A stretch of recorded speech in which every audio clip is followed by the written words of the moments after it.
যেই লোক হারাম খেয়ে বেঁচে থাকে, হারামখোর কি কখনো ইনসাফ দিতে পারে? পেঁয়াজ পৃথিবীর একমাত্র দেশে জন্ম নেয়, সেটা হচ্ছে ভারত। ভারত মাতায় যে পেঁয়াজ উৎপন্ন হয়, উহা খাইয়া বাঙালি জনগণ জীবনযাপন করে।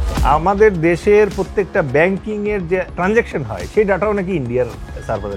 আমাদের প্রত্যেকটা নাগরিকের বায়োমেট্রিক ডাটা ইন্ডিয়াতে আছে। আমাদেরই একজন উপদেষ্টা বলছেন যে বাংলাদেশে নাকি 26 লাখ ভারতীয় কাজ করে। সিলেটে বাটার দোকানে চুরি করে ফিলিস্তিনের মুক্তি আনতে পারে। বাংলাদেশ কিন্তু সবসময় একটু কাট্টারা টাইপের ছিল। মুঘলরা কখনোই বাংলাদেশকে পুরোপুরি দখল করতে পারে না, এবং বাংলাদেশের প্রতিবার যখন ক্রাইসিস হয় তখন সবার আগে আমাদের ছাত্র জনতার রেডারে ধরা পড়ে এই জিনিস। ডক্টর ইউনূসের সরকারের সবচেয়ে প্রধান সাফল্য যেটা আমি অকপটে স্বীকার করবো, সেটা হচ্ছে নিজুম মজুমদারের সাথে কথা বলার সময় যেরকম সাথে হার্পিকের ডাব্বা ছাড়া কথা বলা যায় না, একরকম ভাবে ওদের ডাটা দেখার সময় আপনি মনে করেন যে ওই গঙ্গা জল অথবা মনে করেন জমজমের পানি ছাড়া করা যাবে। প্রতি বছর $16 বিলিয়ন দেশের বাইরে গেছে ভাই। এক বছরে বাংলাদেশের রাজস্ব কত টাকা আমি জানতে চাই। জামুকা নামে একটা ছিল, জাতীয় মুক্তিযোদ্ধা কাউন্সিল। শেখ হাসিনা পালানোর পরে জামুকার লোকজনও পালায় গেছে। মুক্তিযোদ্ধা কাউন্সিলের লোকজন কেন পালাইলো?